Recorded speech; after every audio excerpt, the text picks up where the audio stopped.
Okay, everyone. So thank you very much for attending our webinar. So today we would like to have Professor Yao Zhao, and so Yao will introduce the current supply chain management job market, and then based on the basic job market demand information, Yao will propose the corresponding curriculum innovation.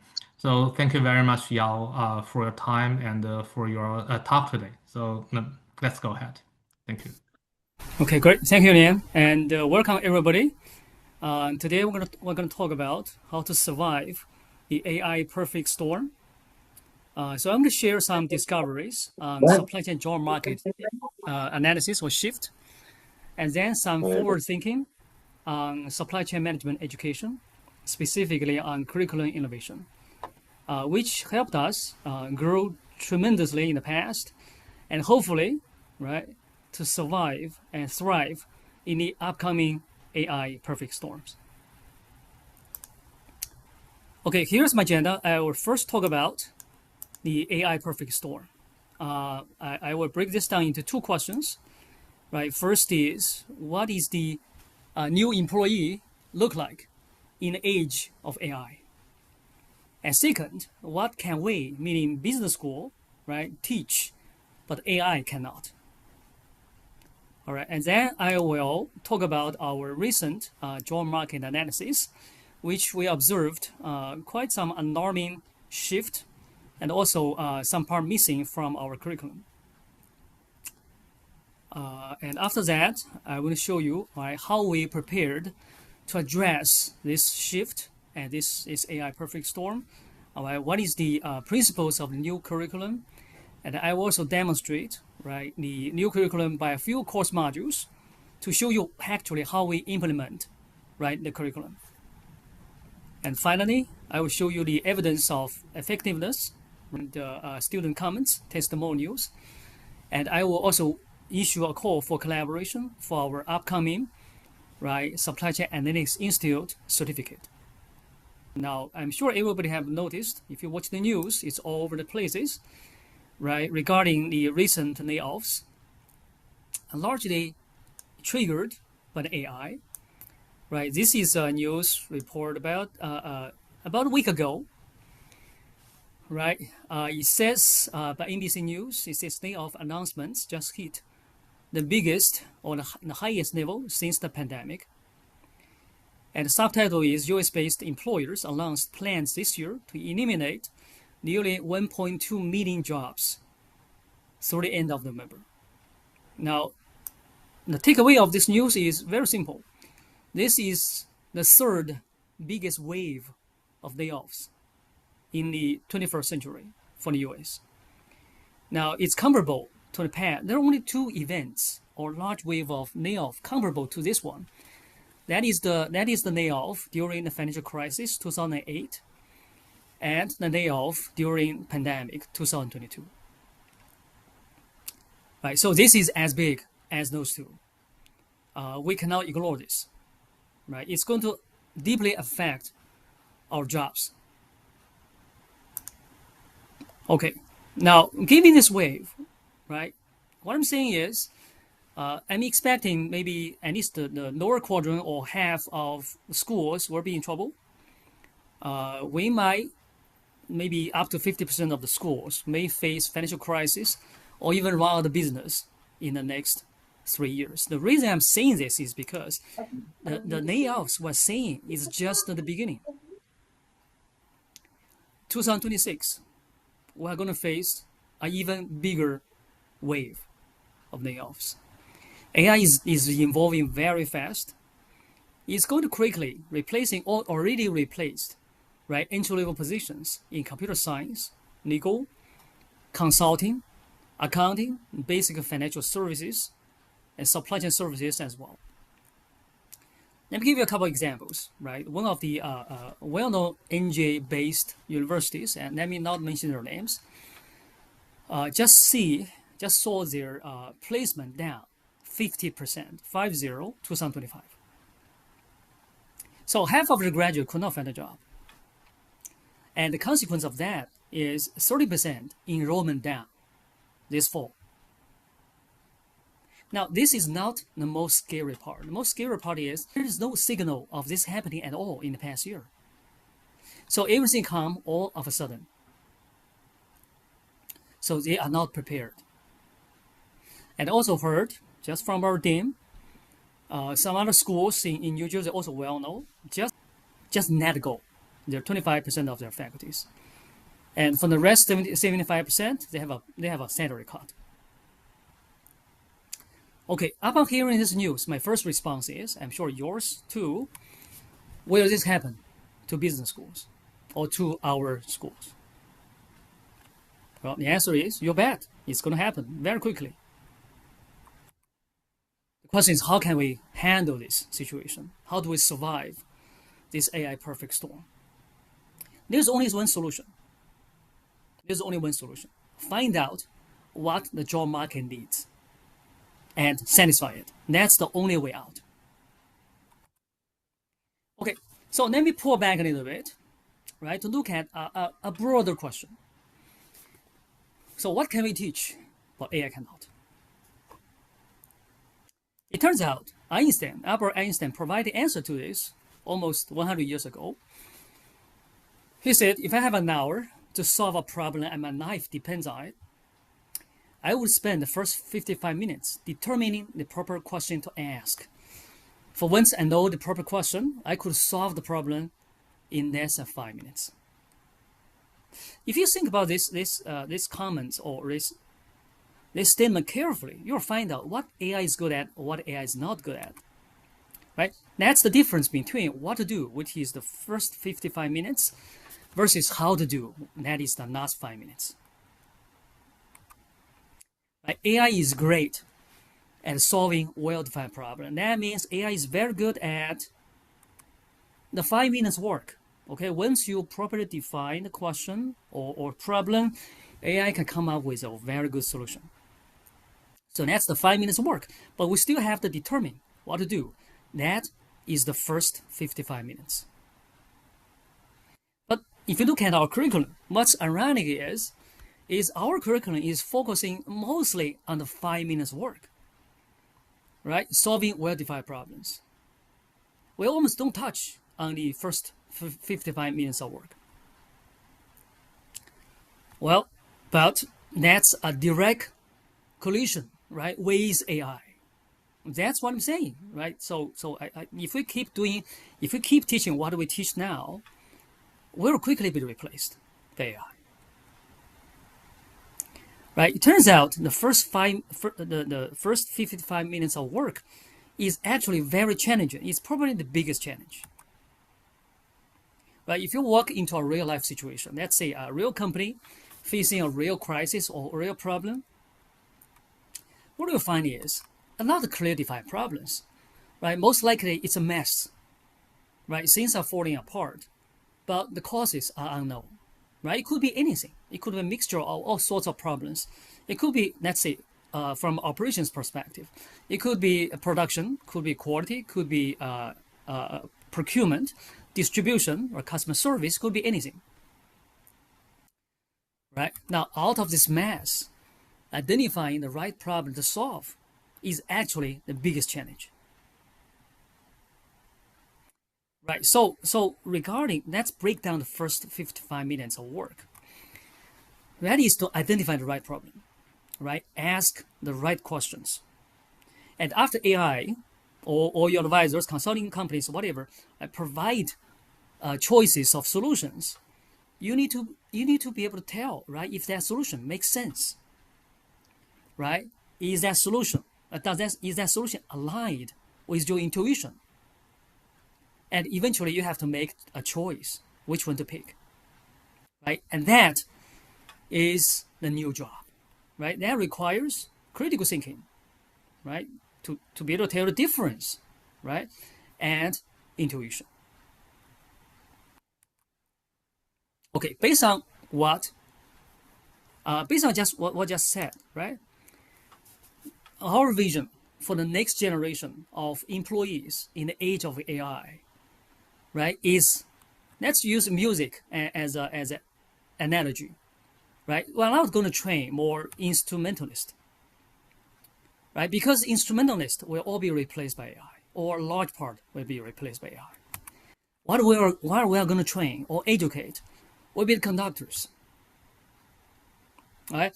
Although the conductors do not actually play the music, but he or she is the artistic leader, right? That interprets the music and direct the assembly.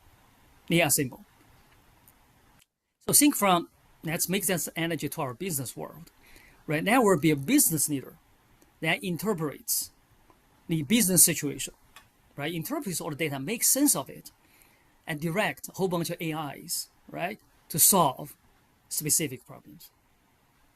So in the future, in the age of AI, I think the school system will change, right? Instead of teaching how to play music or how to actually generate results or solve well-defined problems, right? But transform itself to something else. That is, a school will not be a place for knowledge, but for experience, and not for doctrines, right? But for intuition, and not even for students to generate the results, but to understand and interpret the results. Okay, now, so this vision actually is quite aligned with our job market analysis. Right, we collect more than 10,000 job ads posted 2024-2025 earlier this year from LinkedIn and Indeed.com by searching keywords like supply chain management, right, logistics, procurement, operations, and production, so on and so forth. All the keywords relate to operations and supply chain. And these are the sample job ads we collected, including their company name, job title, industry classification, right, states where the job is located, salary, and job descriptions. And job description actually is the trailer box. Often has a few thousands of words describing what is the qualification, what you're supposed to do, right? And qualification includes the knowledge, skills, both technical skills and soft skills, and also software required. So we use a text analysis, natural language processing, we break things down and try to understand, right, what the job market really needs. Okay, and we observed a significant shift in the job market. 3 trends we see. The first is the jobs become more analytical, right? There's a lot of jobs which formerly enabled management and strategies now becomes analytics, right? That's the first trend. So the world become more data-driven because we have more data and become more quantitative. And second one is the job become more integrated, of course functional, right? Just like conductors, right? So conductors should not only know violins or pianos, but also many other instruments. And here, in the supply chain world, right, qualified employee, right, will be able to understand not just production, but also procurement, logistics, inventories, and so on. Right, there are a lot more jobs called supply chain analytics or supply chain management, so cross-functional employees positions. So you have to know cross-boundary, right? Many different domains in supply chains.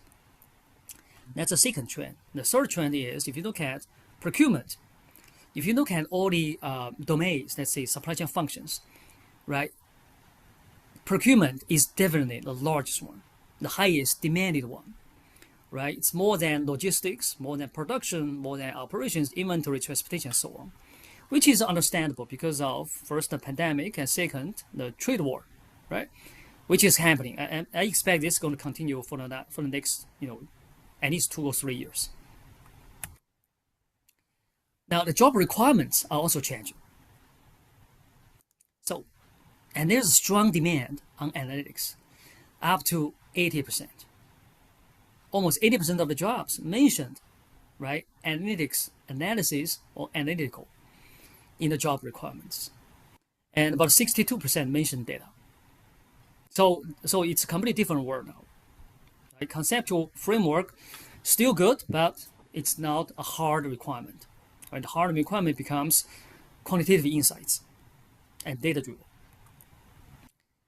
Now, while this is good news, but the bad news is the data analytics required in jobs is somehow different from what we teach, right, in our curriculum. So for most people in academic, right, when we say data analysis or data science, we mean statistics. But in jobs, right, the jobs define data and analytics much broader, right, which includes a lot more stuff other than statistics, such as data reporting, dashboards, and visualization, 41%. Right, predictive analytics forecasting, that's statistics, 30%, and the other 30% mention data interpretation, storytelling, and insights. Right, they want to be able to extract right insights or business sense right out of the data.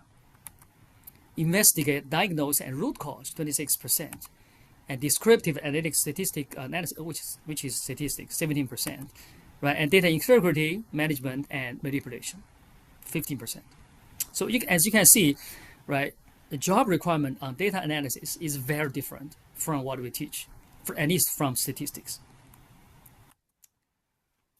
And the second observation is that jobs require not only problem solving, but also problem definition skills.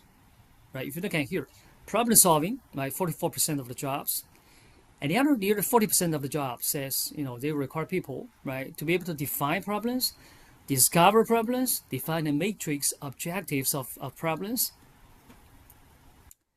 40%. So as important. Right, so that means, which is actually very intuitive because most business do not want puppies who have to be told to do things. Meaning nobody's going to give you a well-defined problem and ask you to solve right in your job. Right, you have to define and find jobs yourself to solve. Right, so they prefer people who can take initiatives to define and solve problems. Okay, so now this is the main message we discovered right from the job ants analysis. We also compare this discovery with another large scale text analysis, which is on the schools. Right, we collect nearly 2,000 course syllabus or course descriptions from the top 32 supply chain schools, nearly 60 programs, and we compare right the demanded skills versus the supplied skills side by side.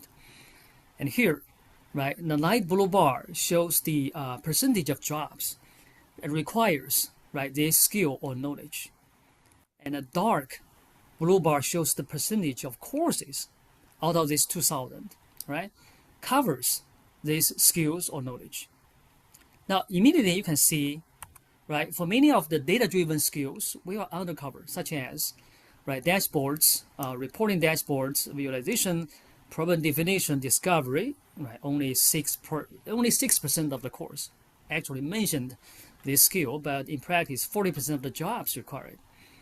Right, data interpretation, storytelling, insights. This is better, right, but we're still short. And investigate, diagnose root cause. We're really short on this one. Look at this. There's only like 5% of the courses ever touch base on this one. But in practice, we have 26% of the jobs mention these skills. So where do we spend our time on?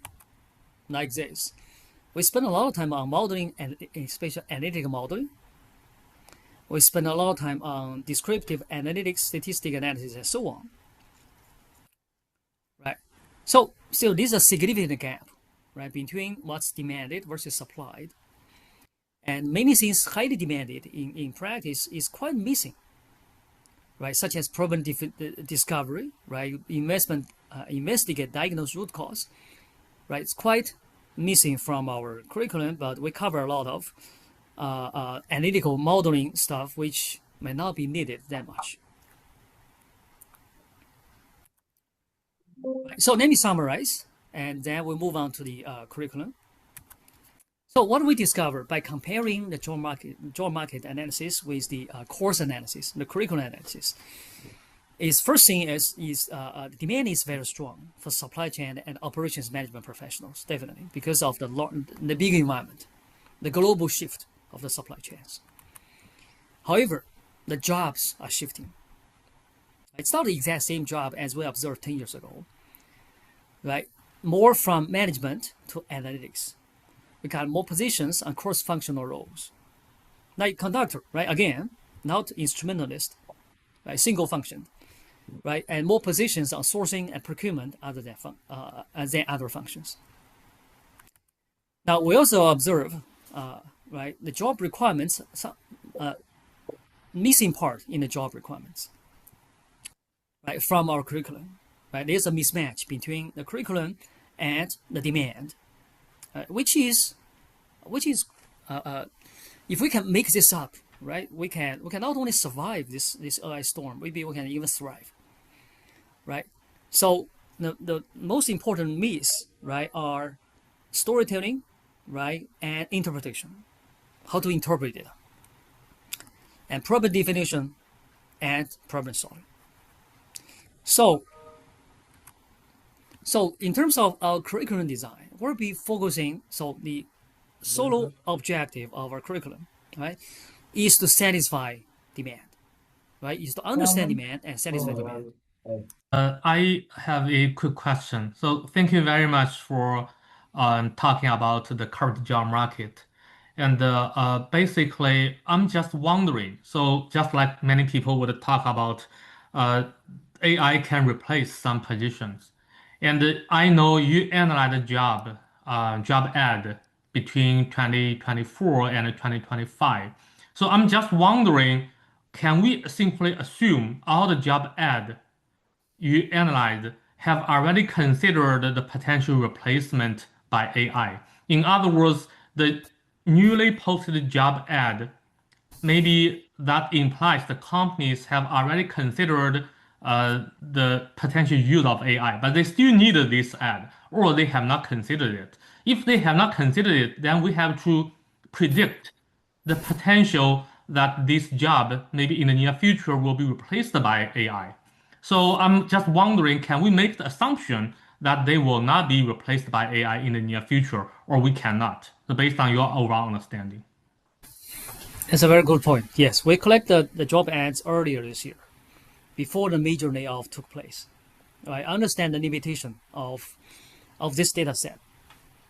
So the direct answer to your question is, next year, 2026, if we're going to collect the job ads again, we may see a very different picture.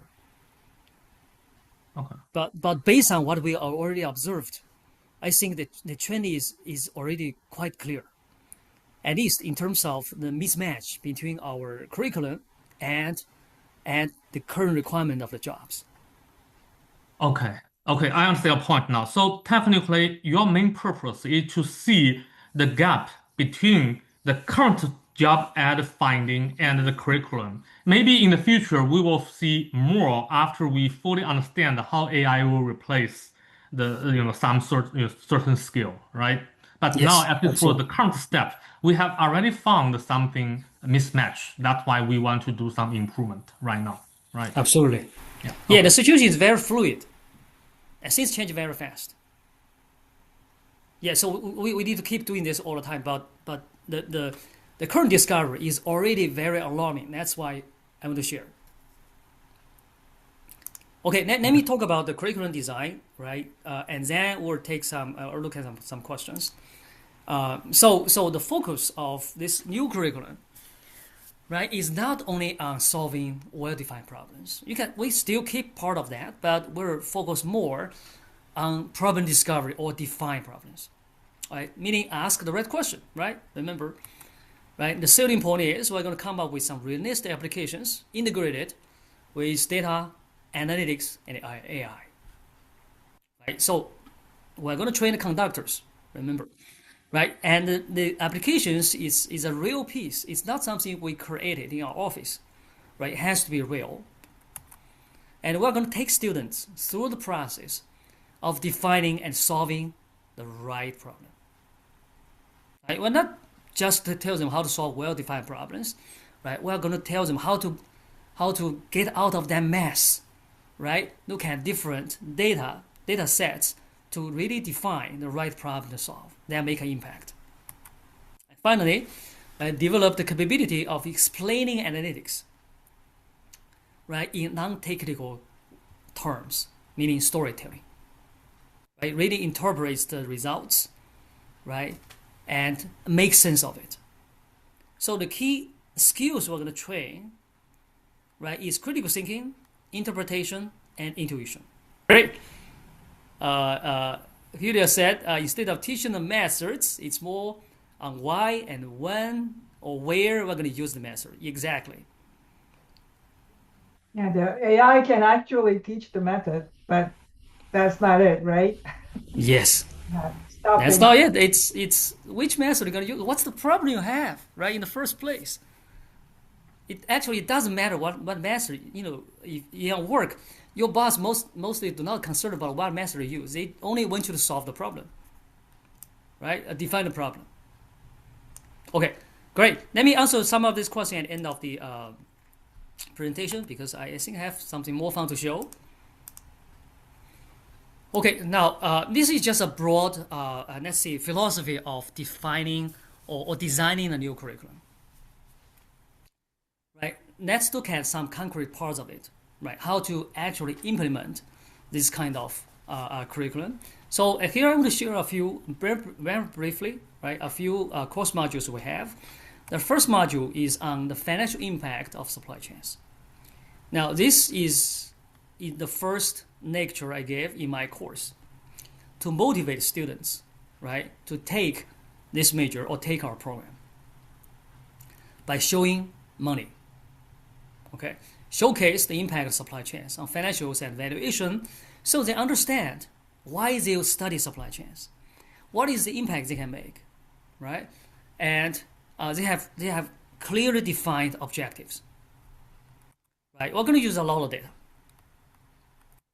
And homework for students is to study the impact of supply chains on companies and industries of their own choice, of their own interest.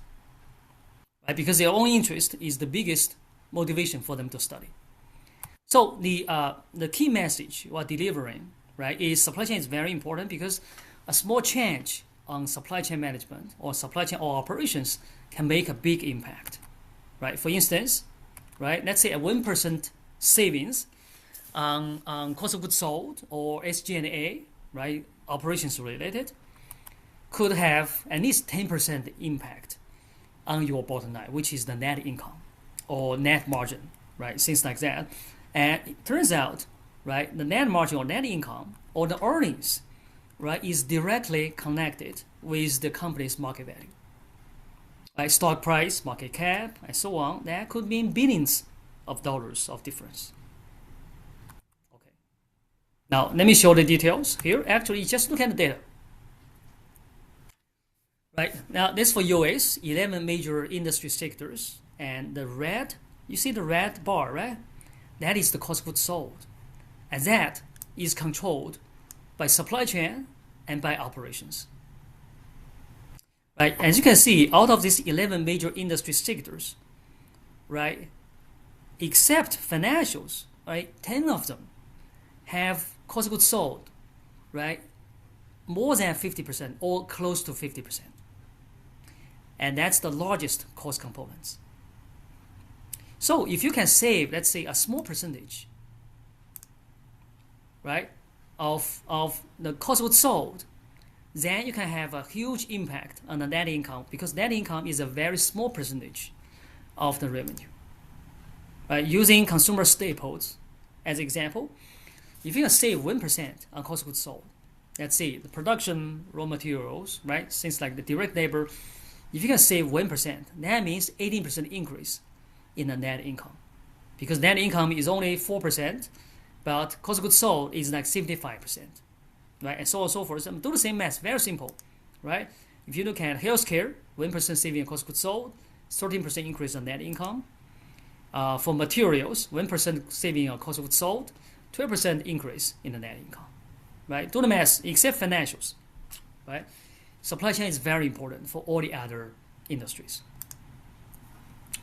And what's interesting is, right, the impact, the change on the net income. Let me show you the stock market performance, right? Here we go. Here I plotted let's say the world's most valuable 10 companies, right? On this graph, right? And two lines. First is net income, which is this is net income, right? In circle, and market cap in diamonds. What do we observed is, right? The changes on net income will directly be reflected, right, in the changes in your market cap for many companies, right? This is Apple, right? See, these two lines goes hand in hand, right? This is Microsoft, right? They move closely together, and this is Amazon, NVIDIA, right? And let's see, here is Alphabet, which is Google, right? Not only for US companies, but if you look at companies outside of US, such as, let's see, the biggest company in Canada, right? Royal Bank of Canada, right? And the biggest company in Japan, Toyota Motor, right? So we observe strong correlation, right, between the net income and the market value of the company. And if you can do a simple regression analysis, right? Let's see, this is Amazon, right?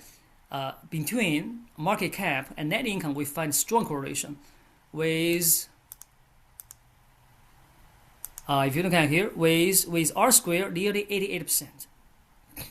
And if you look at the regression equation, that tells you if Amazon can increase its net income by $1 billion, let's say, in net income, that's going to translate to $31 billion in market cap.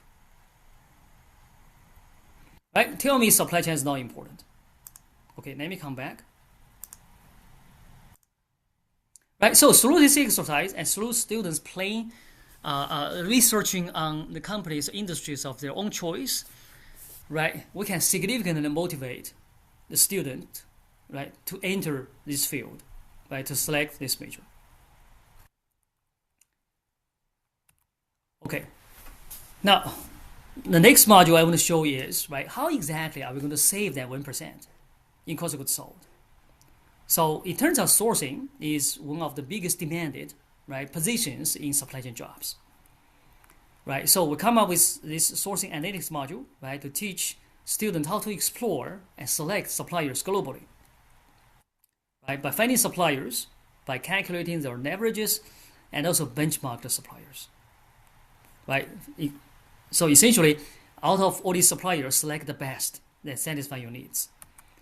Right, we're going to use iPhone CPU sourcing as the example, and students can replicate Apple's actual decision, actually can predict its next decision. Right, the homework is for students to select suppliers for companies and components of their interest.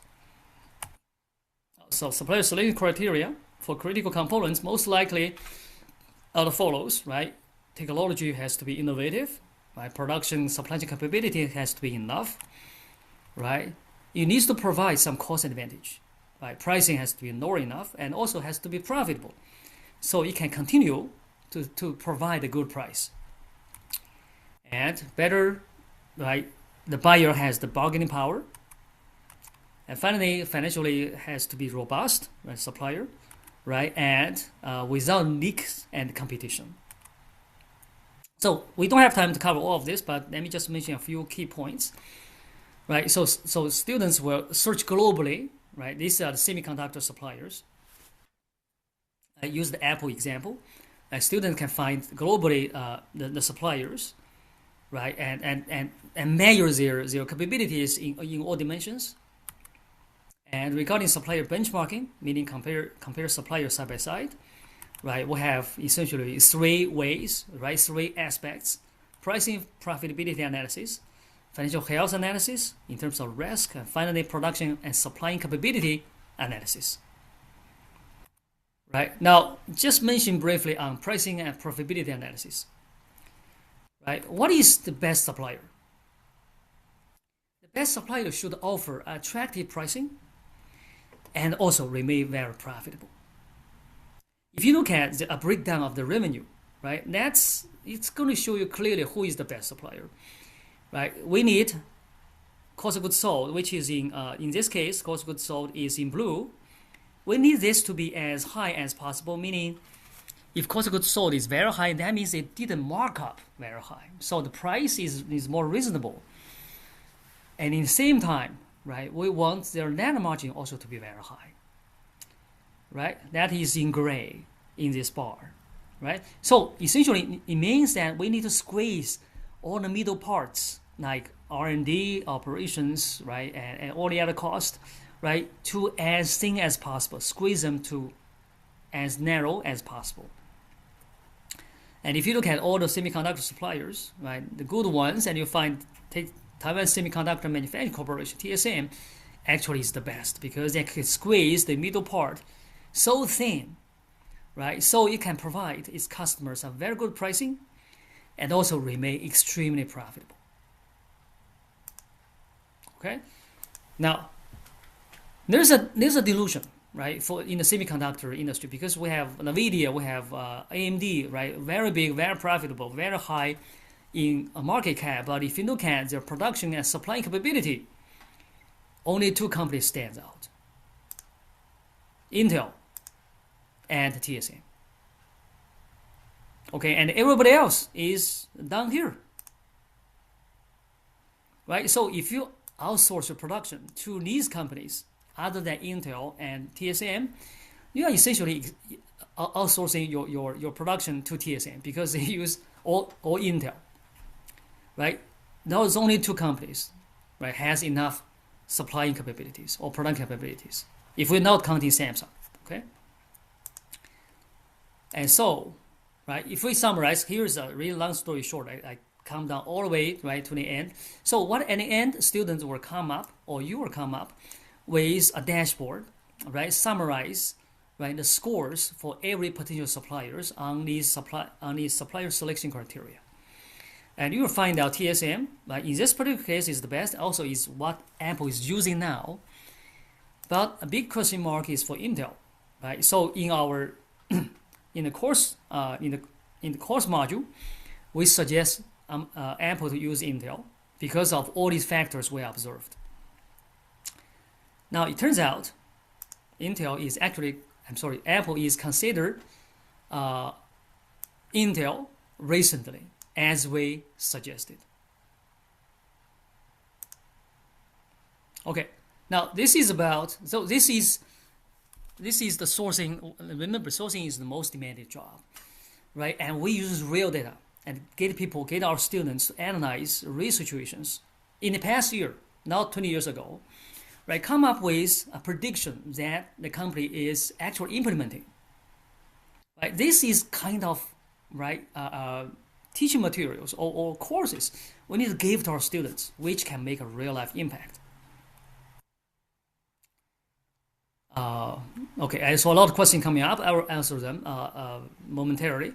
So the second piece I want to talk about, the third piece actually, is inventory analytics. We completely renovate, right, the way to teach inventory management. The traditional way of teaching inventory management is all modeling, right? Use of models, EOQ models, and so on. But we missed in that way of teaching. We missed the important question. We really have an inventory problem in the first place. So we actually added another module which is called inventory analytics before we talk about modeling, right? To teach students how to identify and diagnose inventory problems, asking the right question. Okay, find the right problem to solve because we don't want our students to solve the wrong problem. Right? Starting with the question, for which countries or industries is inventory relevant? Right? How may inventory drive a company's financial performance? Right? And how do we know if I have an inventory problem? And homework for students is to diagnose inventory issues for companies of their interest. Now, they pick any companies from any industry, doesn't have to be US companies, right? Anything they're interested in, they can diagnose inventory issues using this methodology they learn, or examples they learn. Right? Several interesting observations I will point out here, right? And also how we interpret the data, right? So we first plot, right? The inventory, I think this is inventory over total assets over time for 11 major industry sectors in the US. Right? What do we find out is, right? The key message here is, right? We observe that consumer discretionary constantly has the highest inventory over total assets, followed by consumer staples, right? Real estate in the US actually has the lowest inventory over total assets. Okay, now we didn't stop here, right? The other interpretation we have from this picture is, look here, these curves do not cross. They remain in parallel for most time, right? So that means if industry have high inventory levels or have inventory problems in the past, it's going to have inventory problems in the future. So inventory is a chronic disease. If you had it in the past, it's going to appear in the future again. That is our interpretation. Right? Okay. Now, so now after we understand why for which countries or industries is inventory important, we move on to the financial impact of inventory. We find out for certain industries such as retailing, for example, right, inventory has a significant impact on their sales general administrative cost, and the correlation is very strong, right? And with about 50% R squared, right, which implies, right, faster inventory turnover or better inventory management can lead to a lower SG&A cost for US retailing companies. Keep this in mind, and let's move on. Right, inventory does have a financial impact. Right, let's move on to how do I know if I have an inventory problem. Now, the answer is actually very simple: benchmarking. Right, let's plot inventory dates for all the US apparel, retail, and department stores. We find that Macy's is here, carry about 120 days of inventory, while its direct competitors such as Ross stores and TJX only carry about 50 to 60 days of inventory. So tell me which one have an inventory problem. Right, they are in the exact same industry and operating in roughly the same region, selling about the same products. Right, one company has 120 days of inventory, the other one has 50. And it turns out this inventory does have a financial impact. Right, if you have a revenue breakdown right here, right, first of all, you can see that, right, Macy's cost of goods sold only accounts for like 60% of the revenue, right? But TJX and Ross stores like 70%. So 60 versus 70%. So that tells you the first interpretation of this is Macy's selling its product at a much higher price. What does retailer do? Right? They take stuff from manufacturer, they resell it to the customers. Right? So they mark up a price. Right? If you look at the accounting for retailers, right, the cost of goods sold, right, or gross margin is a strong indicator of their pricing. Right? So you know where to go pricing, where to go shopping, right? And second is, even with, look at this, Macy's had 40% gross margin. Ross stores and TJX had about 30% gross margin. But even with such high gross margin, Macy's is making less money, net margin. And its SG&A expenses, it eats up a lot of the gross margins. Right? So the question is, how did Macy's make the lowest net margin with the highest gross margin? Right? And what contributes the most to this very high SG&A expenses, right? As we recall from the previous graph, right here, is inventory management. Right? Because Macy's carry way too much inventories, and that actually costs Macy's a lot on cost of goods sold in comparison to its peers. So dynamically, right, this is what happened. Right, TJX and Ross stores, they reduce inventories, and they make inventory much more efficient, which helps them reduce SG&A expenses. With lower SG&A expenses, they can lower their pricing, and with lower pricing, they can make more profit and grow faster because their price is lower. On the other hand, Macy's has higher inventory, which leads to higher SG&A cost, And to cover this cost, they have to raise up their price, sacrifice their growth. Even with higher pricing, they make less money. So the point is, right, this is how we teach inventories. Instead of just throwing students a whole bunch of models to solve real defined problems, we actually put students in real life situation and analyze the real data, right? Not only real but also recent data, right? To really help companies find the key problems, right, to solve. We also have a module for consulting, which is called business intelligence. Right? Remember, at the beginning we said out of the math, how do we define right problem to solve? Right, is the biggest challenge, and here is how we resolve that challenge. Right, the teaching objective, right, of this competitive intelligence, right, is for students to identify problems and diagnose root cause. That is to find the big picture. Right, homework, of course, is for students to diagnose companies of their own interest, and the reason we want to bring this up is the complicated situations in real life, right? So as executives, you often do not know exactly what's going on. You only observe your stock market performance is at the bottom, right? Look at here, American Airlines, right, is the lowest, right, among all its peers, right? But you don't know exactly what's going on, right? You know yourself in trouble, right? Financial doesn't look good, growth staggered, right? But what is the problem and what are the root causes? This is the oftentimes they call for consulting companies to help them identify the biggest problem. Right? Questions answered like this. Right? What is the market potential, risk, and trend? So you want to start with the industry analysis. So in this module, we essentially combine the SWOT analysis and Porter's 5 forces into a new framework, right? From industry analysis, right, to competition positioning, and finally to enterprise diagnosis. Right, answering questions like this, and the second question is, right, what are the most valuable segments in the supply chain? So should you concentrate on your core business or spread, right, along the supply chains? And where do I stand in the competitive landscape? And what are my strengths and weaknesses relative to my competitors? Right, and what factors may drive a company's financial performance in my industry? Finally, what are my key problems and the causes? Right, through this analysis, right, through this module, we tell students how to essentially do a diagnose enterprise. Right, and here I'm just showing the final results. Right, the point is, if you just look at a single company's data, it's very hard to find problems. You find everything looks normal.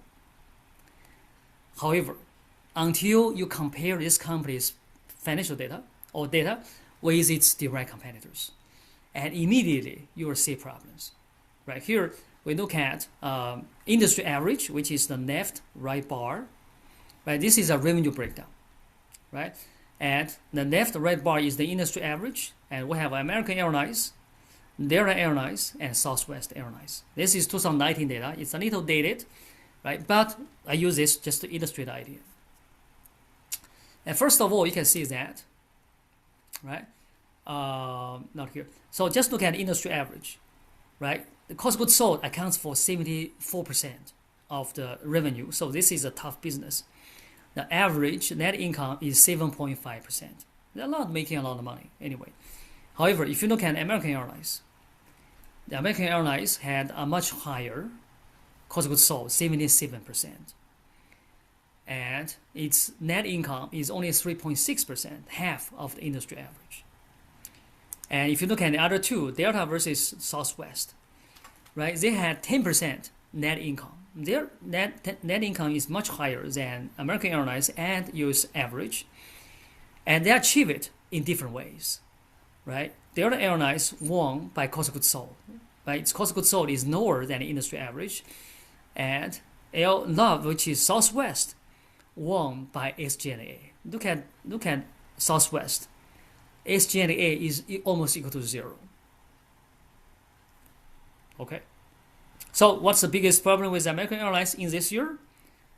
Cost of goods sold is too high, right? And SG&A is also very high. So let me just talk briefly about the evidence of effectiveness. So we implement this in your classrooms. We have successful student recruitment and placement, and lots of students graduating, lots of students online as well, and one of the largest and top ranked supply chain programs. Actually, Dean just told us our business school is actually the fourth largest in the US. Okay, some student testimonials. They really like the financial analysis of supply chains, right? Excellent understanding of how operational performance affect company's market value. Uh, I find sourcing analytics most useful because due to analysis and how it narrowed down to choosing a supplier. We find a lot of things in this module could relate to what I want to do for my future jobs. So we actually give student job skills. And this one also said we find sourcing and inventory analytics to be most useful because I deal with these aspects the most in a job and a job I'm currently working on. And the last one points out an important point, that is students like to research on companies or industries of their own choice. Right? Part of the course I really appreciated was the flexibility to choose the industry and companies we wanted to focus on. That allowed me to really grasp the concept and understand how I could apply it to my own work in the future. Okay, now before I answer the questions, I want to call for collaboration. Right, our Supply Chain Analytics Institute is launching our professional certificate, right, for professional training and executive program. Right, the objective is to upskill the latest analytics and AI capabilities. Right, and for students or participants to learn from leading experts of diverse industries. Now, a course, I want to issue a call for course. The course is like the format is 18 hours, like 3-day intensive training. If you are interested, or if you have new discoveries or fantastic course modules, right, course teaching materials that align with our principle, that is real life applications, right, storytelling, right, both problem definition and problem solving, please contact me, right? Let me know your intent, or I will send you the related materials. Okay, here we go. This is my contact, and consider joining us to survive and thrive this AI perfect storm. So what book are you using to cover the background and the concepts? That's a very good point. We have a book ourselves. If you're interested, just send me an email. We'll share the book. Would the case teaching method still be? Yes. Ask would the case teaching method be still relevant, applicable? Yes, I agree with that. But make sure the case is not written 20 years ago. It needs to be recent. It needs to be relevant to the current issue.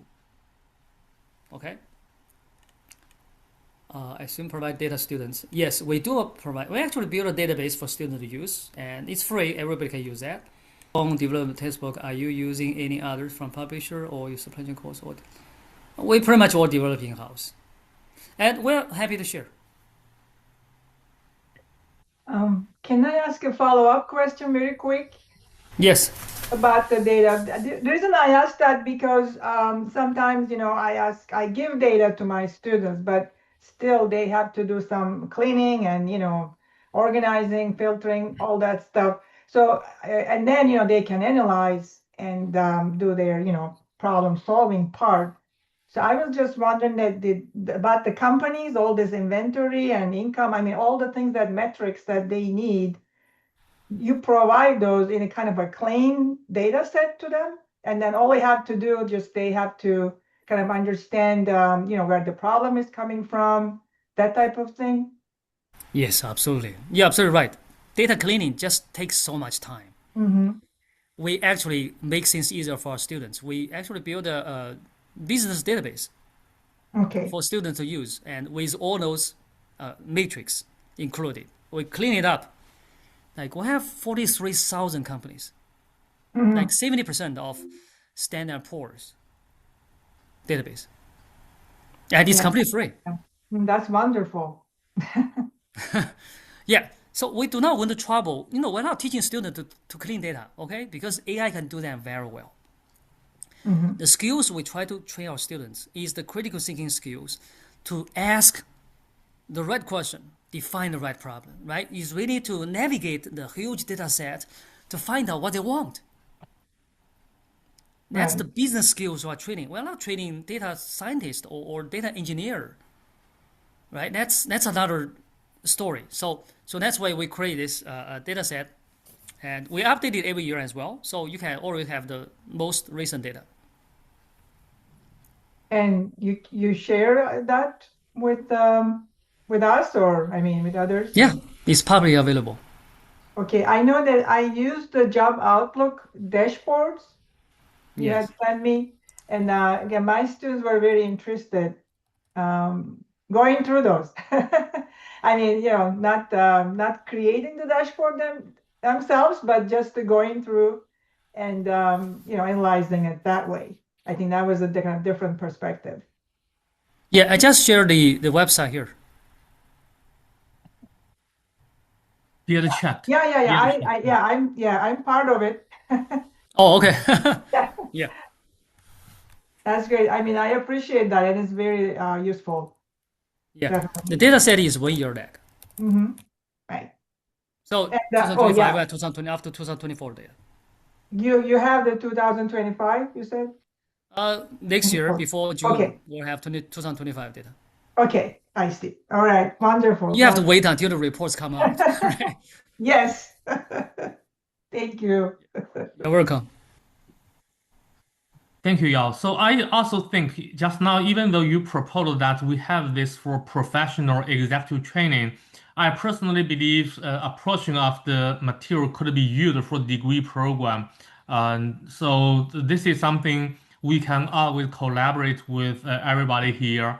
That we can, develop the courses together as what Yao was asking for. We call for proposal. If you have any good teaching material and a good course proposal, and we add the module into our framework, then we can just work together to have the degree program proposed as well. Yes, yes.